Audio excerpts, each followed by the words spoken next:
Thank you all for coming out today. My name is Nicolai Pippa, and I'm the director of the public programs here. And we're just going to have a little moderated talk with Kirby Dick, who many of you know, obviously, some of the things he's done, tons of awards. But instead of me talking about him, I'm going to have him talk about him. So first, welcome. And Thank you. It's a pleasure to be here. I wanted you to kind of tell me a little bit about where you grew up.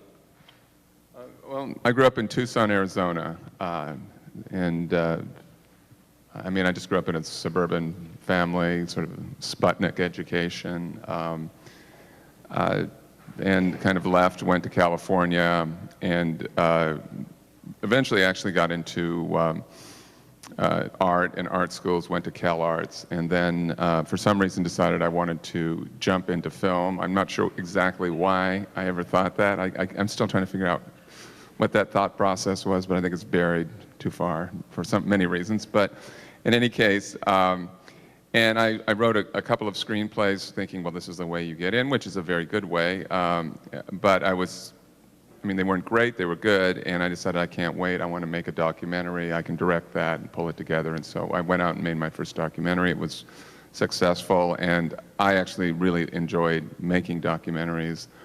And so I really just stuck with it. So the Invisible War is actually my 10th feature-length documentary.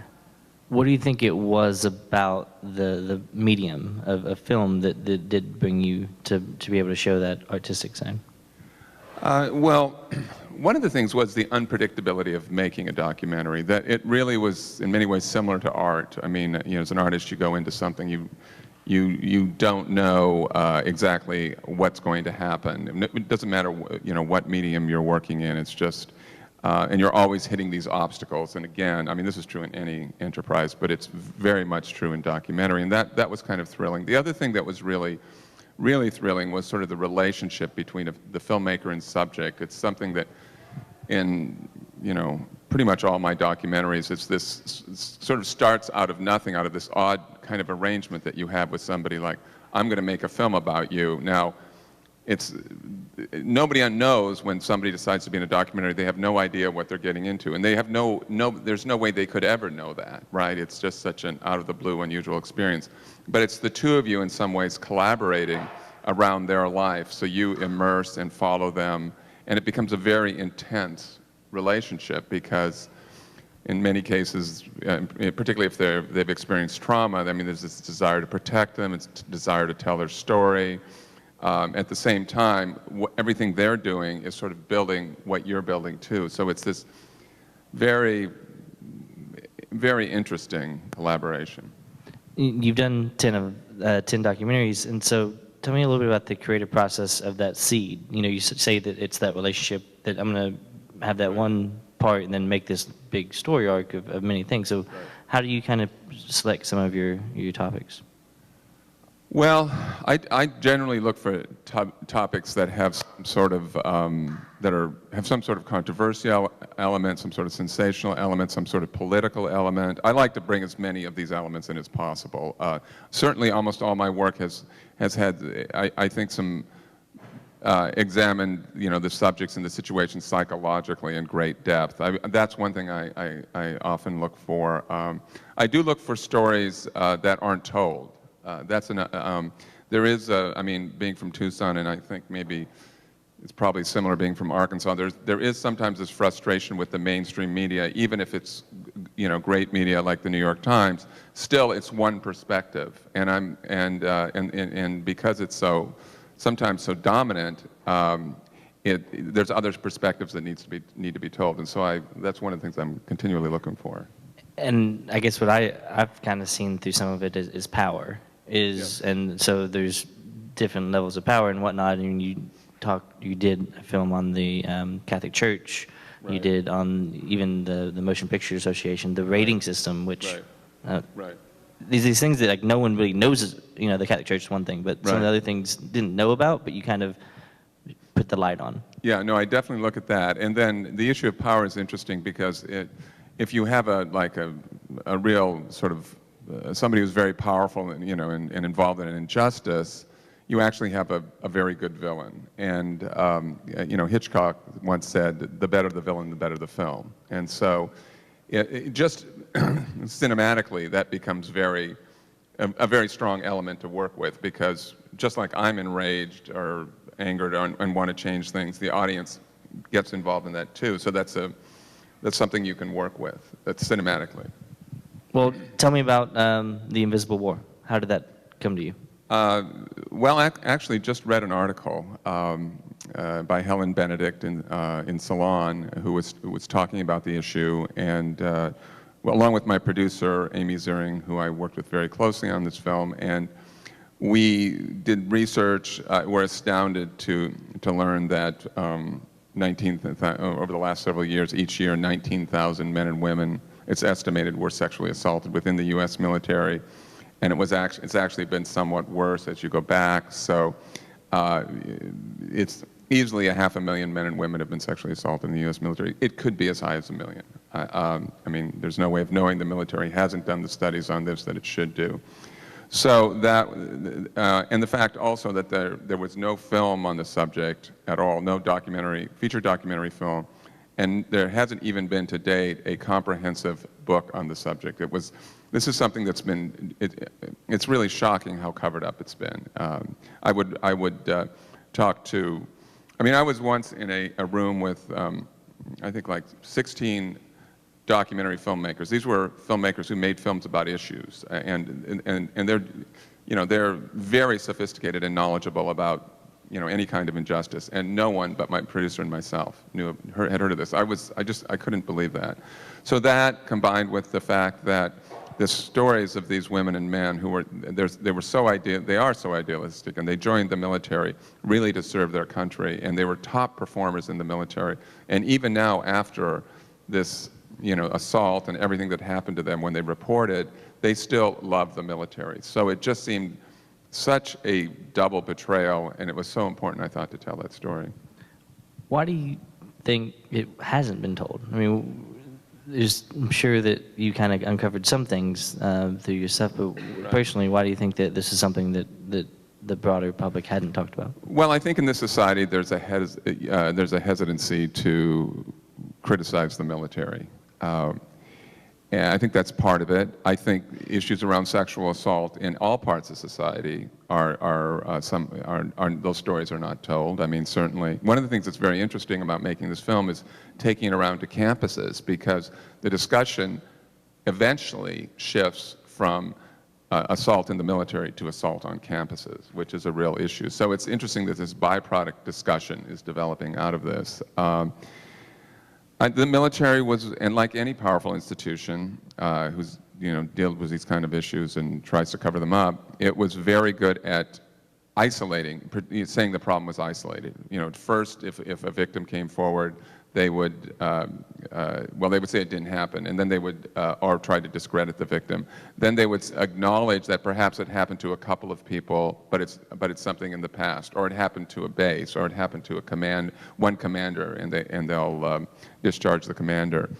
And what we were really trying to do in The Invisible War, and I think we were very successful, is to say, this is a systemic problem. It's throughout all the branches. It's overseas. It's at bases back home, and I mean, these are most of these assaults are being committed by serial perpetrators who do it again and again. And it's something that the military, you know, they can't dodge this. They have to deal with it. It's even a national. I mean, it is a national security issue when so many men and women who have been assaulted are leaving the military. They're top performers. And then, of course, you can imagine how it decimates unit cohesion. But I do want to say a couple of things. One, most men in the military are horrified by. Most men are not perpetrators, and most men in the military are horrified by this. And I knew that when I saw that when the film premiered at Sundance, that officers that enlisted, active duty and veterans, would come up and say, you know, I'm so glad you made the film. I'm horrified by this. I'm glad this is getting out because I want it to change. So it's, and the film itself is not anti-military. As devastating a critique it is of this, how the military has handled this, I actually feel that the military is in a very good position to deal with this if they do, and within the military, and actually that will have a positive impact on society as well. Not that, I mean, and agree with, it's not every male is doing this, but the numbers are pretty drastic. I mean, it's 1 in 5 women in the military, and that it's more likely for them to be sexually assaulted than die in combat. Yes, that is true.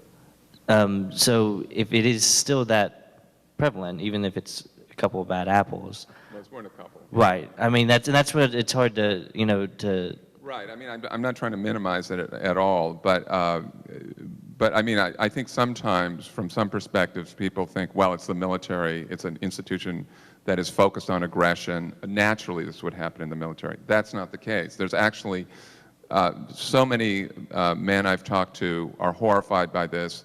I mean, leadership is incredibly important in the military, and they want to be part of the solution. So, so I just want to say that this is not something that comes out of the military inevitably, and just to look at a different situation, racism. They had a huge problem with racism in the 40s and 50s and 60s, and the military undertook a decade-long campaign to change that. So at the end of that decade, racism had actually declined in the military to such an extent that was lower in the military than in civilian society. And then what happened is these men and women left the military. They went on to pass these values on to their families, their communities. And if you look at racism today, it's certainly a problem, but it has declined over the last 50 years. And I don't think the military gets enough credit for playing a role in that decline. And I think the military has an opportunity right now to address this issue of sexual assault in the same way, because sexual assault is a problem throughout our society. And these men, in particular, can be taught and are taught core values while they're in the military. And one of them could be, respect for others, respect for women. And when they leave, they'll take those values into society and pass them on. So I have, and I have this sort of hope, this dream that 30 years from now we'll look back. Sexual assault will have significantly declined in the military and will have declined in the civilian world. And the military we can look to as one of the leaders in helping that decline. You touched on this a little bit of how when assaults are reported, how they're isolated. But could you kind of go in a little bit more of like what you found out of him having to report to a commander who may or may not have been the one that was doing it? Right. Well, part of the problem is that, I mean, when somebody is assaulted in the military, they can't leave. I mean, one of the things, if you're assaulted on campus or in the civilian world, you can go, you can leave your job, you can go live with your family. You can't do that in the military. So we heard so many stories over and over where somebody maybe was assaulted at midnight, then they were interrogated, actually, for 8 hours, and then they still had to go to their job, and go to their post, and oftentimes work side by side with the perpetrator, or sometimes even the perpetrator was their superior. So it is the kind of situation, and then and justice wasn't done, and so they're living day to day in this situation. And oftentimes what happens is it's just psychologically so devastating. It's a second betrayal that in many cases, these women in particular were top performers, and their performance rate would just drastically decrease. And so their superiors would eventually discharge them from the military for a quote-unquote personality disorder. And if you're discharged for that, then you are not eligible for benefits. So this is the kind of Kafkaesque experience that so many, I mean, hundreds of thousands of men and women have experienced. And so, and now these men and women are all throughout our society just struggling to, have a life. Will you tell a little bit about the process of finding some of these people and how, I mean, these are very emotional, obviously, interviews, and so kind of that process, because you said they were isolated, discharged, and kind of pushed out into the outer boundaries. So how'd you get in touch with them? Yeah, it was very hard at first to find them, because I mean, you can imagine when they did speak about this, their experience was terrible. They were hesitant, obviously, to speak about it again. Oftentimes they're agoraphobic, they have PTSD. Many actually blame themselves. They thought that it was something that they did wrong, And I've heard this so many times from people now that people say, until I saw The Invisible War, I couldn't forgive myself. So to find them, we actually utilized pretty much every method we can. One of the things I like to do as a documentary filmmaker is find the best possible subjects for a film. I mean, I really think the better, the other side of this, this is my statement, the better the subject, the better the film. But so I always, really undertake this very extensive search. And we work through victims advocates, attorneys, journalists, therapists, and extensively through the internet, actually, to oftentimes there'd be these conversations, say on Facebook, where somebody might just reference something about this. And you sort of got the sense that perhaps they had personal experience with being assaulted, and so we'd Facebook them and say, would you like to speak off the record, just on background, just about what you know about this? And more often than not, they'd been assaulted. So in the end, we ended up getting in contact with well over 100 men and women, and ended up with really wonderful and courageous subjects. We were kind of chatting earlier about the consistency that you had throughout most of these stories, and right. Was that a surprising thing of how consistent? Oh yeah, I hear the same story over and over and over again. I mean, just personally, I heard the story of this story 3 times. A single woman was raped by a married man, and she was either charged or threatened to be charged with adultery. I mean, that's the kind of thing you would just, and we'd be doing these interviews, and it was, I mean, they were so, I mean, these women and men are so wonderful, and it was so emotional. I actually, my producer Amy Ziering did the interviews, did most of the interviews, and certainly initiated them with the women, because I felt it was very important to have a woman talking to a woman, and we were very careful to create a very safe space. I mean, we said that, you can talk about whatever you want to. You don't have to, if you don't want to go into detail on the assault, you absolutely don't have to. Your safety is most important. You can, if you say something and then you later on, even weeks, months later, think you don't want it in the film, just let us know, because sometimes, they're afraid perhaps their perpetrator will come after them if they say something or give some sort of clue toward them. So it was a very emotional experience I mean, I pretty much teared up in every interview, but I remember walking out, and it was always, my producer was crying, and I was just enraged, and I think that was a good combination to make this film. Talk a little bit about the reaction after the release, and especially with Secretary Panetta. Well, we realized, after Sundance, after the Sundance Film Festival, where it premiered last January, that the film was very powerful. It won the Audience Award there, which is actually quite an accomplishment for a film like this, because it's about rape. I mean, it's not, usually it's more upbeat, uplifting kind of films that do. I was shocked. I mean, I was in the awards ceremony and just almost not paying any attention, and they called her name. I was like, oh no. But what we wanted to do at that point, and what we undertook, was this, what we call a kind of a grass tops strategy, which is sort of, instead of grassroots, which is sort of, reaching out to sort of everyone, is reaching out to policymakers, people in government, people in the military, high-ranking retired generals, people in nonprofits, high up in corporations, and having these small screenings of anywhere from maybe 10 to 50 people of, the Sundance award-winning film, and we did about 30 or 40 over, I think, a 3 to 5 month period, and I think it created this echo chamber all throughout Washington, that this was, people were hearing about it from friends and associates. And it eventually got to Panetta, who saw the film, and then 2 days later he announced some initial important changes in policy. And we found out later that the film had a great influence on him, because one of our executive producers, Jennifer Siebel Newsom, knows Secretary Panetta and met him at the White House Correspondents' Dinner.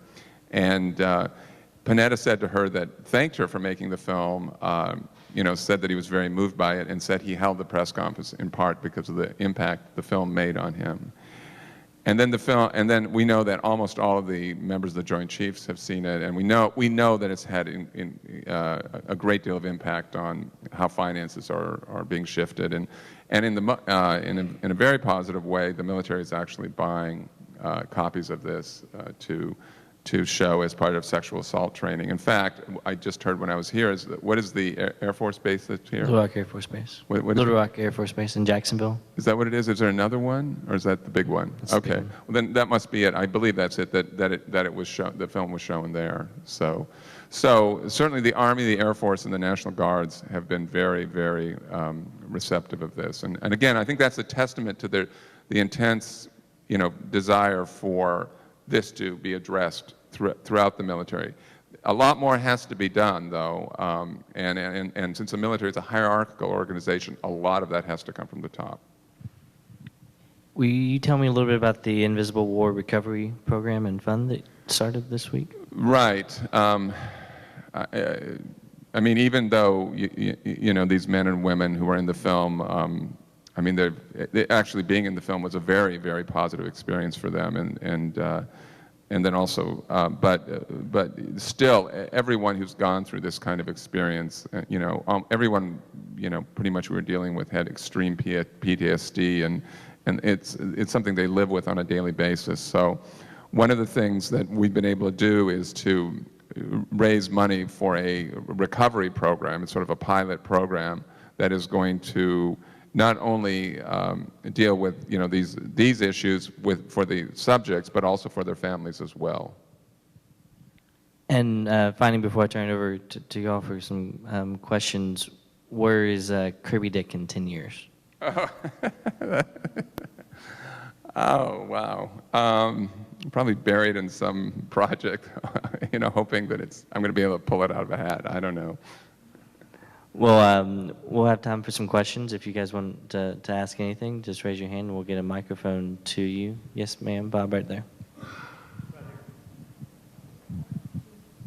I watched the film a couple of days ago, and it's just a brilliant film. But I've been working in this area in research since the middle 90s, funded by DoD and the VA. And what you're telling us in the film is exactly what we've been saying for years and years and even more years. And I hate to be cynical, but when you realize the level of denial at all levels and the re-victimization of women when they try to report, you talk about, it's so clear in the film that Secretary Panetta is going to be retiring. Who is going to take this up and how? I think the analogy with racism is really good, but this is even more vicious because it's brutal, and it's brutal to men as well as women. So, I'm hopeful, but it's scary when we've written articles for 20 years on this. Or 15 years. Right. I couldn't agree with you more. They have so much more to do. What Secretary Panetta did is he elevated the decision to investigate and prosecute these crimes from the level of unit commander up to the level of colonel or Navy captain, which is a good start. What he has to do is take it out of the chain of command. He didn't take it out of the chain of command. So obviously there's all kinds of opportunities for conflict of interest. The justice system around this issue in particular in the military is really flawed. I was talking to an attorney, and this may be changing to some degree. I know that there is emphasis on changing this, but for a long time, the least experienced attorneys were prosecuting these crimes, and sexual assault is one of the most difficult crimes to prosecute. So it was just really backwards. So absolutely, in the whole issue of going after these serial perpetrators, I really think they have to go at it with the same will that they fight a war, because people think of most rapes, they think, well, maybe some brute is jumping out of behind a bush. It's not. These are people who do this again and again and again, and rapists are in general smarter than the average person. They're intelligent and they're very calculating. They know exactly how to pick their victim. So it really does take a real will to go after these people. And that's what you haven't seen, and that's what you're talking about. And I completely agree. I don't want to think that 20 years from now, you'll be inviting another filmmaker here who's made a film on this, and I'll be in the audience raising this question. No, I agree. And it's really up to all of us, I mean, because this is our military, and these are our servicemen and women, to, you know, put pressure on our congressmen and women and do whatever we can to help change this. You mentioned today that one correlation you saw between the rape victims was that they were top performers. I was wondering if there was any other correlation that you noticed in your research and your interviews about the specific people that were targeted as victims, and if you saw any more correlations and what that means. Yeah, well, and this is, I think, also true in civilian society, that oftentimes these serial perpetrators pick out people who've been assaulted or before or abused as children. And there's a way that they, and you could probably even speak in some ways more to that than I could, but they develop a sort of sense of trust, and then they put them in situations where not only they can assault them and pretty much get away with it, but if the person reports, they're in a position to discredit the person reporting. For example, I mean, we have a story about a woman who was a CID investigator in our film, who investigated sexual assault crimes, and then she herself was assaulted, and eventually it went to trial, actually with 4 other women who were in the military police against this one man, and he still got off for this. But she told the story.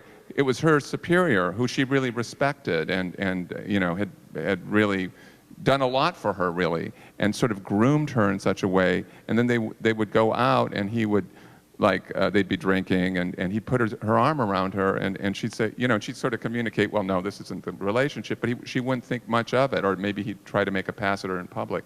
And then later on, after she was raped, he said, look, you know, you saw, we were out on a date, we had this romantic relationship, and that's one of the things he uses as defense. And that's what these serial perpetrators do. What can, you said that something we would do just is to put pressure on people, because kind of back to that point, you even talked about it in the movie, there's these major press events that happen and it gets in the public's eye, but then the next blink of the eye. I mean, I would encourage, you know, anyone who knows, you know, anybody in Congress or staffers to, you know, to get them to film. I mean, we're happy to get anybody who wants to see a film to copy the film, because I think once, so many people, even members of Congress, are not really aware of it. And in some ways, it's a statistical issue until you see the film or until you're actually talking face to face with these people. And that really does change, at least, people's understanding of this issue. So, I mean, we have a new Congress now. This doesn't have to be a Democrat or Republican issue in our film. There's as many Democrats as Republicans talking about this issue. I mean, again, I know it's very idealistic in this Congress, but maybe this is something that, you know, the whole Congress can come together, or at least start. I mean, it's step by step. I mean, there's so many different laws that Congress could you know, pass that would address these issues. But you know, if the Arkansas delegation was aware of it, that would make a big difference. And in fact, if it was, because a lot of people involved in this are from California and New York, and what I think really would make a difference if more of the members, and it's not all. I mean, there's certainly people from other states as well, but if from, you know, the middle of the country were involved in this, I think that could be very, very influential in helping to change things. Well, I'm going to ask well, Maggie, go ahead. Yeah. Hello, thanks again for being here. You were just talking about the attention it's getting in Congress and wanting to have the film shown to anyone that wants to see it. Do the people in the film that you interviewed in those hundreds of interviews, are they willing to come and speak, like if the film is shown, or to testify, or following up? Yeah, yes, they are. Yes, I mean, if it's the appropriate and a significant enough situation. Oftentimes, though, I mean, if it's like a local, there are survivors in this community who, you know, are people who work, you know, in the VA, or, you know, work with sexual assault, who could come and speak about this as well. So, and we do encourage I mean, if you want to have a screening to a church, to an organization, whatever, I mean, we have someone who facilitates that. And I mean, it's very meaningful. I mean, when I screened it yesterday at UALR, I mean, it was, I mean, we had, I talked about it being a problem in the Israeli military, because I'd heard about that, and sure enough, afterwards, a woman came up who'd been, she hadn't been assaulted, but she'd been in the Israeli military 20 years ago and said, yep, it's a problem. I talked to somebody else who had a friend in the National Guard who said her friend slept in the porta potty every night because she was afraid. I mean, that was a pretty astounding story. You know, a couple other people had direct experience with this. So it's everywhere. I mean, it's definitely everywhere. Well, I'm going to ask the last question of I'm sure that every filmmaker loves. What's the next project? Well, there's several that we're developing pretty enthusiastically, but I generally don't like to talk about them because there's I almost always want to do a lot of sort of under the radar work before people are aware of it. It'll be a surprise. Well, thank you so much for shining light on this such topic and allowing us to pick your brain. And thank you all for coming out, and see you at the next one. Thank you. Thank you. Thanks so much for coming. Thank you.